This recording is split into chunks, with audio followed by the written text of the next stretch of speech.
Hi guys, it's Luetin and LevelCap here with another episode of On The Level. Now today we're going to be talking about, obviously, Armoured Kill. We're going to be having a look at all the aspects of it, our own thoughts and opinions, whether we agree or disagree, and also we're probably going to be having a look at the PC and the console, how they stack up differently against the game.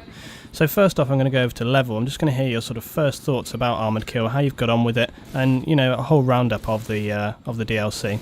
All right, so Armored Kill, loving the visuals of it. I think the level designers are probably some of the most talented employees at DICE. They just know their stuff. They know how to make maps that look real, that look just so epic, you know, especially in Bondar Desert. You're standing out there in the middle of the desert and you got this beautiful sunset. Everything just looked amazing. And inside of each map, there's different environments. You've got sort of the little suburbia in Bondar Desert, then you've got a giant desert, then you've got construction sites. You just have so much variety within each map, and Albor's Mountain 2 is probably one of the best looking maps. Now, in terms of how it actually plays out, I was most looking forward to the Conquest gameplay because that's traditional Battlefield. The review said we're going to get back to traditional Battlefield, all this kind of stuff. And in a lot of ways, I think they did get back to traditional Battlefield, like Battlefield 1942. And if anybody actually remembers Battlefield 1942, you spend forever running anywhere and you need a vehicle, otherwise you're screwed. And I find that happens a lot in some of these Armored Kill maps now on Conquest, is if you don't have a vehicle, you just run into a tank out on the open fields and that's it. You're done for. Yeah. And the Conquest game mode I find to be one of the most disappointing game modes so far, but I am really enjoying Team Deathmatch. I think that's a incredibly well balanced. The spawn systems actually work well in that. Rush is fun if you're on the attacking side, not fun if you're on the defending side. And yeah, those are the three game modes I've played. I'm actually enjoying the helicopters. Everybody was like, oh no, the helicopters are getting mega nerfed, but we've managed to adapt to the new styles, and they're really fun to fly in the new maps, especially the scout helicopter too, if you just want to have a little bit of solo fun. Yeah. The AC-130 is a very debatable topic, and we'll get into that in a sec, but what are your opinions? Well, overall, I do think it was a really good DLC. I think it's quite exciting. I like, you know, the whole change of environment, the change of pace and the change of scale that it brings in, and a lot of the new equipment as well. You've got stuff like the artillery, you've got stuff like the AC-130, and I think it plays out really, really well. I would agree that Conquest it doesn't really handle so well, and I don't think it ever was going to handle so well on console anyway, because of the fact that the maps are so big and the amount of players we have is so small. Rush, I think, works a lot better. I think Rush plays out just as well as it does with anything else for the console players, and it works really, really well. Unfortunately, as you say as well, the attackers just often get so much equipment, so many vehicles, and plus the AC at their disposal, it can obviously make those rounds a little bit more dangerous and a bit harder for the defenders to play out.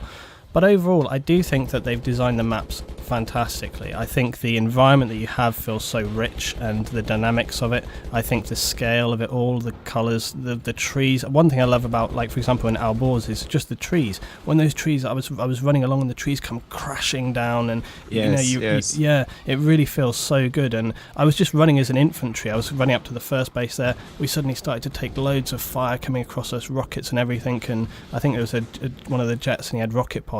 And all of a sudden I had like multiple trees coming crashing down on me, explosions everywhere, and just, yeah, the scale of that destructive environment feels fantastic.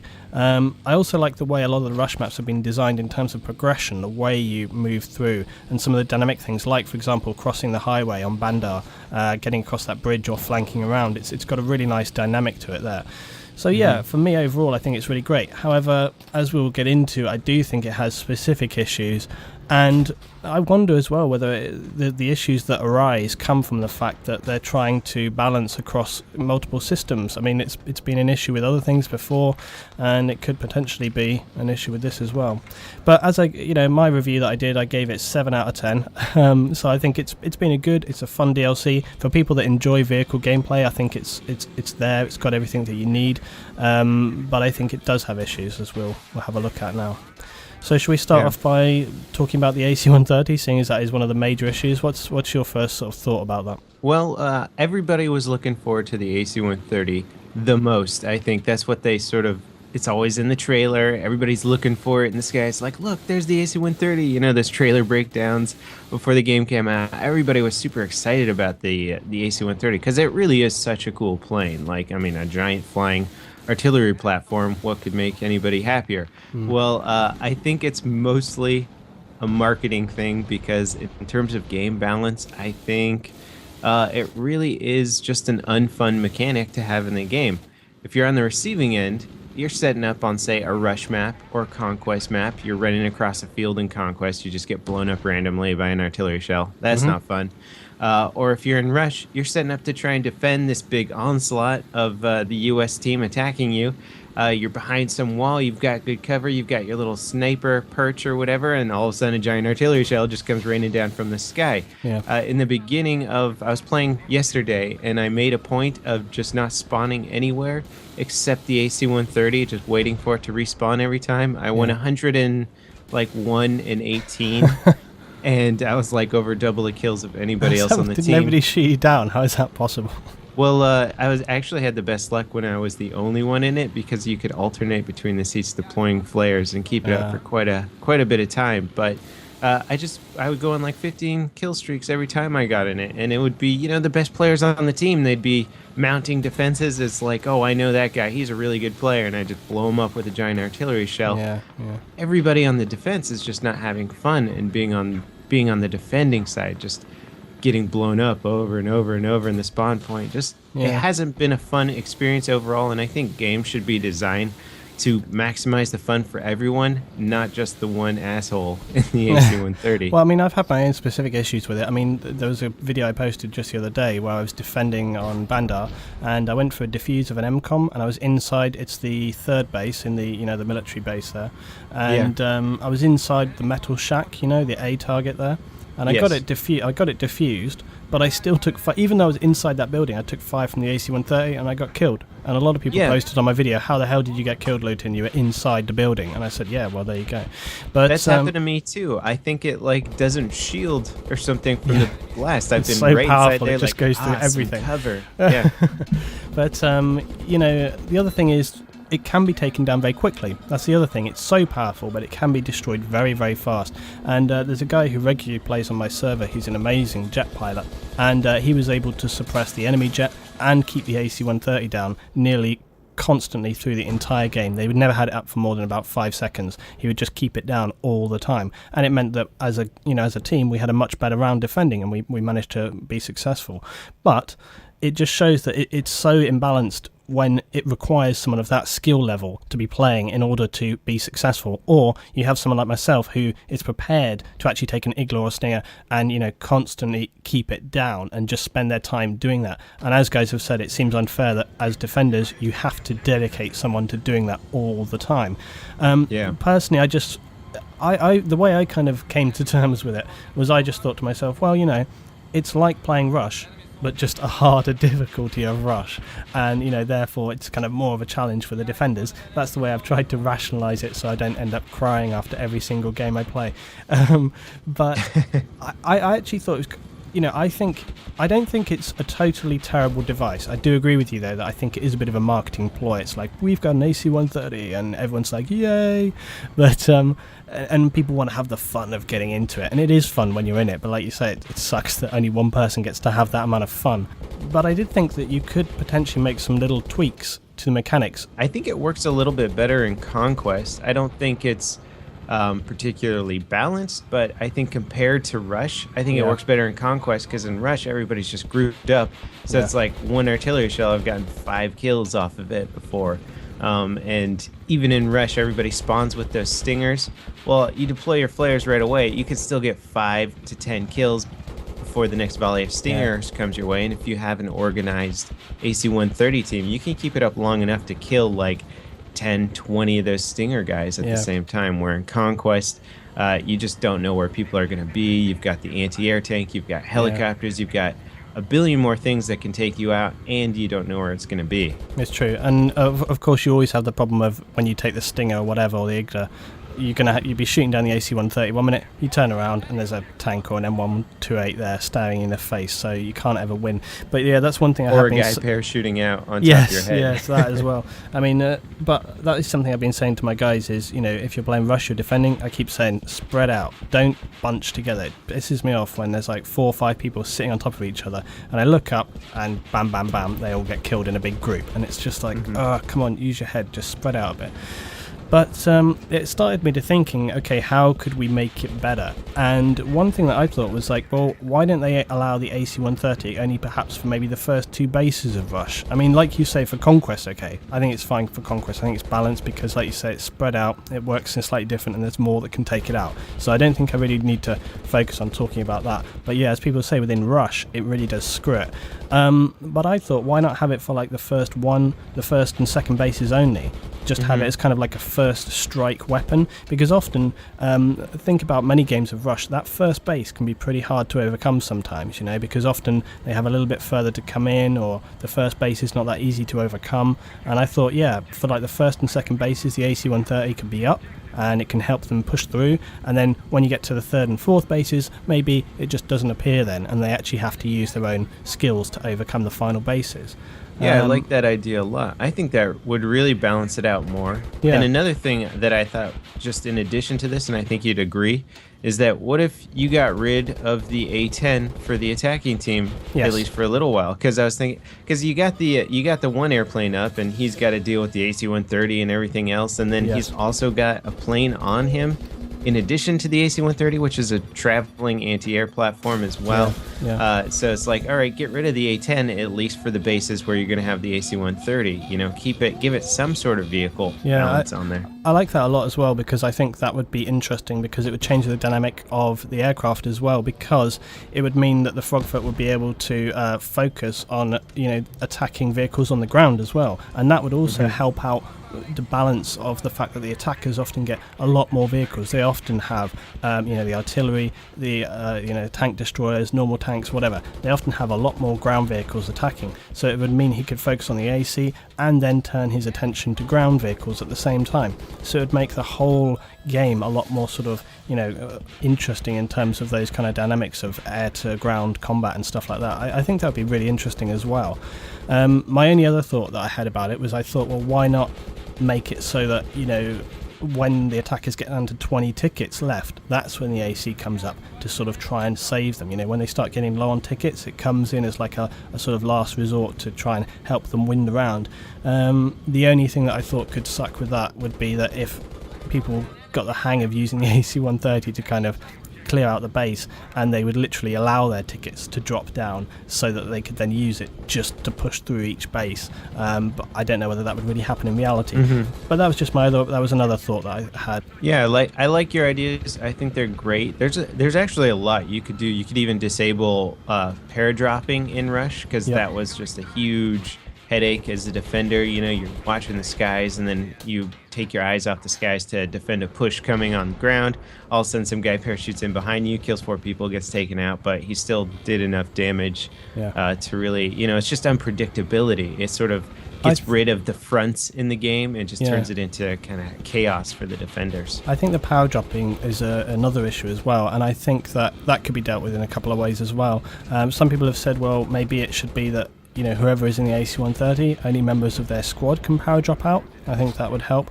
The other thing that I thought was, again with Rush, I think again with Conquest it's not such a big issue, because you've got a bigger map, more people, so that more people for PC anyway. But you're more kind of spread out. But with Rush, a lot of people complain that literally the base opens up, a ton of people power drop out, they're waiting for it, and all of a sudden you've got like 6-7 people behind the base before you've barely even begun it. I think the way you can get around that is, as I say, have the squad only able to jump out, or put a kind of time delay for the power drop when a new base begins. So maybe they have to wait 2 or 3 minutes before the power drop actually becomes available, so that you can't just start a new base and everyone jumps out straight away. I think that would solve that pretty much straight away. Okay, so next we're going to talk a little bit about our favourite game modes within the Armored Kill DLC and why that is. So I'll let Level start off with this. What's your favourite ones? All right, well, I've got two things that I currently really like doing. One is flying helicopters on the new Armored Kill maps, a big 64-player game. There's usually enough going on in the air to distract people from exclusively focusing on helicopters now. Before, it was like the attack helicopter was the major air threat, so everybody was focused on taking that down. All the jets were always coming after you. But now you got AC-130s, you got tons of stuff on the ground that can shoot you down. You got all these other things that jet pilots might have to worry about, or people with stingers are focusing on instead of you. So I find that even though the choppers got a little bit of a nerf with the gunners losing their ability to deploy flares, you are just being focused on a little bit less. And I've been having a lot of fun just playing solo as a little bird pilot, scooting around some of the dark maps on Death Valley, flying under bridges, taking out infantry and getting out of the area. I've been having a lot of fun with that. And then I've also really been enjoying Team Deathmatch, which is funny because Team Deathmatch was like not even on the board in terms of some of the features they were implementing in Armored Kill. I mean, obviously everybody knew it was going to be there, but I think the maps in TDM are possibly some of the most fun Team Deathmatch maps that I've played so far. They even work with 64 players, which sounds absolutely insane, but in Operation Armored Shield, you're in this small little town by the river and everything is destructible. So all of a sudden you got a TDM game where it's viable to play the engineer or support class and just blow up walls and buildings and work your way through this town. And the spawn systems work out where you actually feel like you feel the team part of Team Deathmatch, where you're on one side of the town with your team and the other team's on the other side of the town. You're trying to work up through little alleys and make it across and switch sides of the map or flank around and get everybody from behind. And it really just feels so much more team oriented. There's a lot of action. It's really fun, fast paced, and you're not just playing a game of No Shark Canals where you're moving forward and some guy spawns right behind you and kills you. You don't have that as much, and it just works. Yeah, definitely. I think for me, it's obviously going to be Rush. I prefer Rush overall, even when you're defending. It can be a little bit destructive depending on how your team is playing. But because on my server, for the most part, I can often count on people because they know that coming to my server means playing the objective. So for the most part, I find that I have a few regular people that turn up and they focus on the AC. So for rush play, it's generally relatively capable at defense or attack. It can work out pretty well, and rush is always going to be the one to favor with console play, simply because of the numbers, unfortunately. With Conquest, it can be good, it can be exciting, but I wouldn't say it was my favourite one. It has elements that work kind of well, but it's definitely Rush for me for the Armored Kill DLC. But I would like to say as well that I totally agree about Team Deathmatch. It's kind of interesting. A lot of people said that it was more objective. I wouldn't necessarily agree with that, but I do think that the maps do lend themselves the way that they've cropped the maps in for the Team Deathmatch games. I think they work really well for that. A lot of different levels and viewpoints for people to get onto. I guess my only criticism of the Team Deathmatch maps is on the Death Valley one. That tower is turning into a little bit of a sniper hotel. I regularly am seeing 5 or 6 guys up there just picking people off, and it gets a little bit tedious when they have like 3 or 4 recon respawn points up there and they end up with a couple of squads up there or something. That can get a bit irritating, but the other maps are really good. We're going to talk next a little bit about PC and console and the various differences between and how we feel it kind of stacks up or whatever. The first thing I want to actually say about is the Armoured Shield map. Now, I don't know if anybody else has noticed this, but with the console, and if you look at gameplay you might see it, the Armoured Shield for the consoles, it really looks quite different in terms of graphics, and the sort of frame rate it plays out. It doesn't play very well. I don't know what it is that they've done, but if you look at some of my gameplay or something, if you see the Armoured Shield map, it really, I've been in it on different servers, and every time I'm in it, it's laggy, the frame rate is horrible, and I often struggle to play. It seems very fuzzy and not good. Now, I know that people are going to just flame on me and say, well, that's just what consoles look like on every map. But it really does. There's something not quite right about Armored Shield, and it really does look kind of different, and it ruins the gameplay for me. And I think it's a bit of a shame because, like you say, Team Deathmatch, I think it is probably the best map for Team Deathmatch. But I tried to play some on that the other day, and I didn't have a good time on it. That's really unfortunate because it runs great on the PC, and I'm not saying PC, but you know, when Back to Karkin came out, that had some terrible frame rates on the PC. It just played really bad, like Gulf of Oman. That map just killed everybody's computer. You know, you'd be getting like 90 frames on Metro. Go to Gulf of Oman, and you're getting like 30 frames in some of the city areas, and that's really unfortunate that it doesn't seem to be as well optimized for the console. I have to say, on the PC side of things, the frame rate really does seem to be quite nice for the majority of the maps. I'd be interested to hear, guys, if anyone's had experience with that as well, because I really can tell. I might make a little video about it to compare and just show people what I'm talking about. But for example, Alborz, it's fine. Death Valley, it's fine, and also Bandai, it's fine. It's clean, crisp gameplay. It works very smooth, very fast. But whenever I go onto Armored Shield on Conquest, Team Deathmatch, or Rush, it is terrible. I think it contributes to why, as I originally said, like the first day when I had the gameplay, and then I came back with some thoughts about it to people, and I said, yeah, really excellent pack, but the Armored Shield map, I'm really not feeling it. I think it was that which contributed to it. I think Armored Shield as well. Let me just talk a bit about Armored Shield, because it is my one little thing. How do you feel the Rush plays out on it, if you played a lot of Rush on it? Because a lot of people have kind of criticised for how much the attackers have on Armored Shield, and also a lot of the points which you have to move forward are very, very close to the bases. It seems a not so well designed Rush map, to be honest. I've only played 1 or 2 rounds of Rush on Armored Shield. I didn't enjoy it. I think Armored Shield is basically a conquest map and a tank superiority map.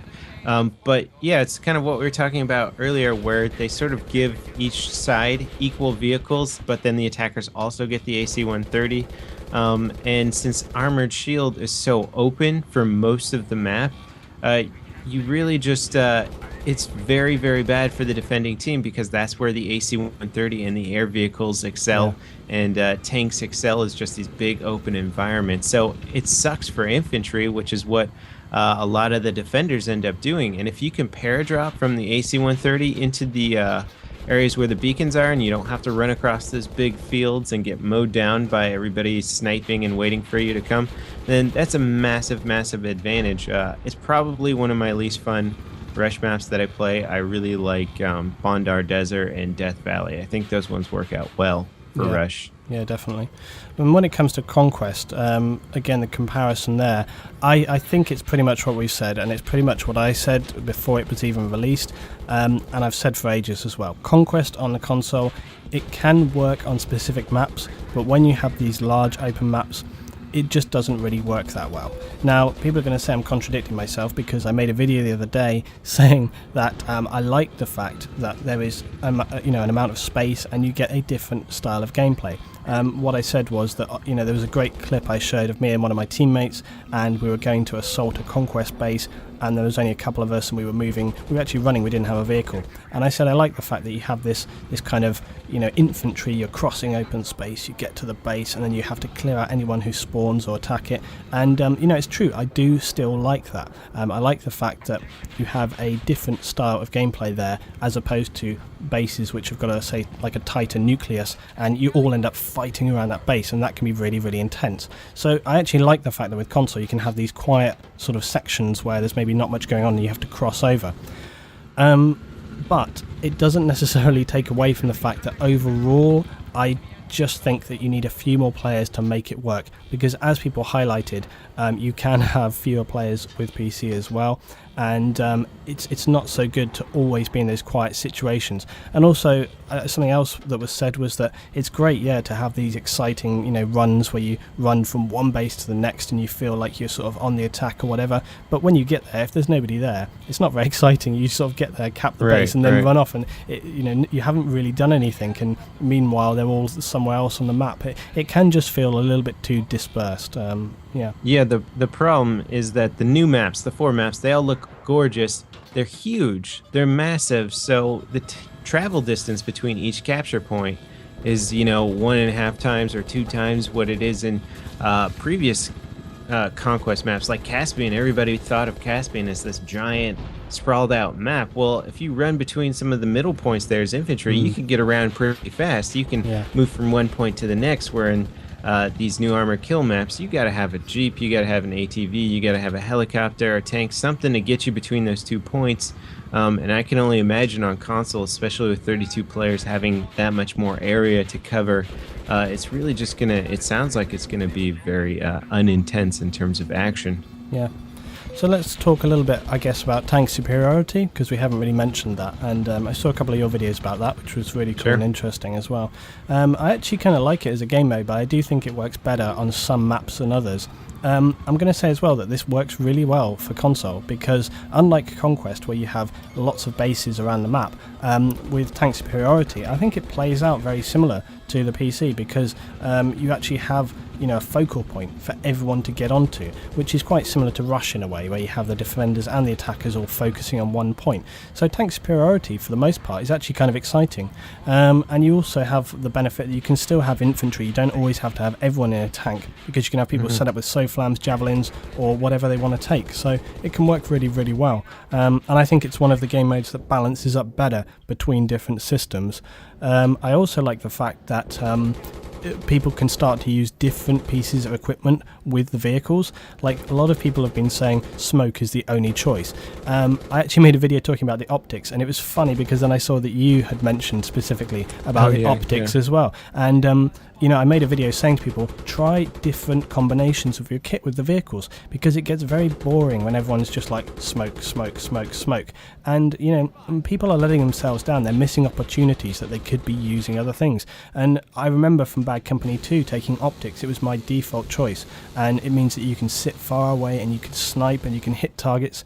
And I've got few clips and things where we were doing exactly that, and I saw the same thing from your stuff. It was the same thing. I mean, you can hit a target twice and they are struggling to find where they're being hit from, and if you're accurate and you can hit a couple of targets in succession while they're on the move, you can disable them, and then they're panicked, they don't know whether to get out or not, they're trying to find you, and then that's when you finish them off. So it can be a really good piece of kit to take. Yeah, no, I like Armored Kill, and I think what you're saying with the different loadouts and stuff for the vehicles becomes much more viable in Armored Kill, because depending on the map, Bondar Desert is huge and wide and open, the flag's right in the middle of the desert, so nobody's going to sneak up on the flag, but then again, you can't just sit next to it and defend it, so you got to defend it from far away, where the optics becomes very useful. You can hit guys from very far away, you can line up your shots, you can mess around with different kit setups to try and make your tanks more effective in these ranges or those ranges or whatever it is. It's pretty fun,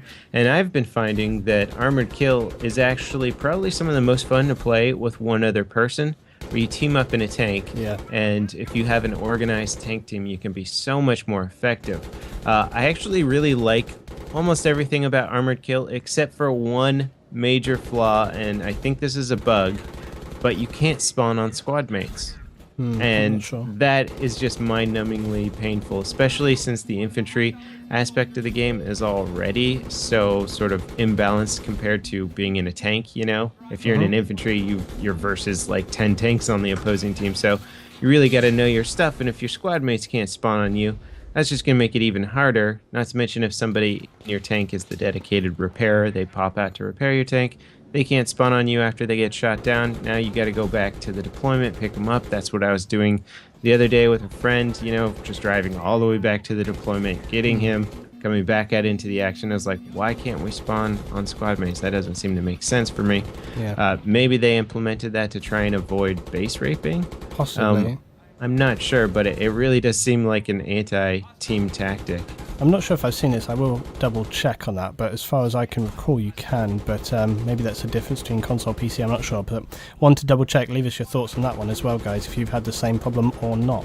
Okay guys, so we're pretty much coming up to the end here now, and as always, we want to pose a little question to you to think about for, commenting on our video. And today what we were thinking was, with 3 DLCs now into Battlefield 3, and a few people have started looking around at other games. Quite a few producers have been looking at other games, things like PlanetSide and so on. And don't forget, we also have, titles like Medal of Honor and Black Ops coming up. So there's some new things coming around. People are going to want to check out those games. So what we're really asking is, do you think Battlefield has got enough longevity in it? Do you think it's got enough left in it to keep people interested? We have 2 more DLCs to come. We've got Aftermath and Endgame. Are those exciting enough? Are you impressed enough from the DLCs that have been already to keep you in the game? This has been On The Level with Luetin and LevelCap, and we'll see you for some more very soon.